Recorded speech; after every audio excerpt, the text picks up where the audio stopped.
मोदी सरकार के 7 साल पूरे होने पर क्या कुछ बदला है। चलिए शुरू करते हैं। भारत का सबसे बड़ा चुनाव नौकरी, विकास और लाल फीताशाही खत्म करने की वादा करके मोदी सरकार ने 2014 और 2019 में चुनाव जीता था। प्रधानमंत्री मोदी ने 7 साल कार्यकाल में भारत कैसा प्रदर्शन किया है जानेंगे इस वीडियो में। पहला है सुस्त विकास। एशिया की तीसरी सबसे बड़ी अर्थव्यवस्था की स्थिति अब खराब स्थिति पर है।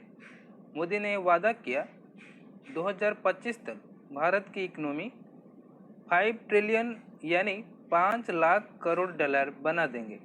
उनका सपना अब अटका नजर आ रहा है। कोविड से पहले ये माना जा रहा था ये 2025 तक 2.6 लाख करोड़ डॉलर पहुंचेगी। महामारी ने इस आशा में ध्वस्त कर दिया। 2014 में भारत की जीडीपी 7.8% था, जो 2019-20 में सबसे कम यानी 3.1% तक आ गई। साल 2016 में नोटबंदी 86% नकद को चलने से बाहर कर दिया और नए टैक्स नियम जीएसटी ने व्यापार को तगड़ी मार पहुंचाई। इन सब से नए समस्या सामने आए। दूसरा है बेरोजगारी। सीएमआई के सीईओ महेश व्यास कहते हैं 2011-12 से भारत की सबसे बड़ी चुनौती निवेश में मंदी आई, लेकिन सत्ता बदलने के बाद हम कई आर्थिक झटका झेले हैं। नोटबंदी, जीएसटी, लॉकडाउन रोजगार को कम कर दिया। 2017-18 में बेरोजगारी दर बीते 45 सालों में सबसे अधिक है।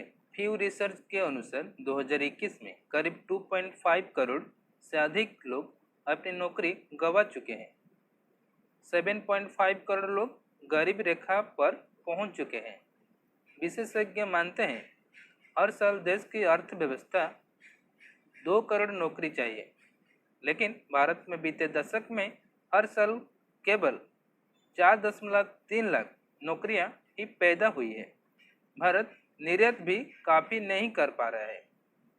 पीएम मोदी ने जब मेक इन इंडिया की शुरुआत की थी तो ये माना जा रहा था कि निवेश बढ़ेगी। लक्ष्य था मैन्युफैक्चर को जीडीपी का 25% हिस्सा बनाया जाएगा, लेकिन 7 सालों में इसका शेयर 15% पर अटक गया है। इस सेक्टर की बुरे हालत हुई है। मैन्युफैक्चर की नौकरियां बीते 5 साल में आधी हो चुकी है। तकरीबन एक दशक में निर्यात 300 अरब डॉलर पर लटक गया है। हालत यह है कि भारत बांग्लादेश जैसे छोटे प्रतिद्वंदी से तेजी से मार्केट शेयर हार चुकी है। Infrastructure building. मोदी सरकार ने पिछले सरकार की तुलना में अधिक तेजी से हाईवे बना रहे है। पिछले सरकार 8 से 11 किलोमीटर प्रतिदिन हाईवे बना रही थी, जबकि मोदी सरकार 36 किलोमीटर हाईवे प्रतिदिन बना रही है। सौर और पवन ऊर्जा के क्षेत्र में बीते 5 साल में 2 गुना हुई है। वर्तमान क्षमता 100 मेगावाट, जो 2023 तक 175 गीगावाट होने की संभावना है। अर्थशास्त्रियों ने मोदी सरकार योजना को स्वीकार किया है। इसमें शौचालय बनाना, घरों के लिए कर्ज देना, कुकिंग गैस पाइप से पानी शामिल है, लेकिन अधिकतर शौचालय इस्तेमाल नहीं होता है या पानी नहीं आ रहा है। ईंधन के दाम बढ़ने से सब्सिडी को कम कर दिया है। उसके बाद है अर्थव्यवस्था।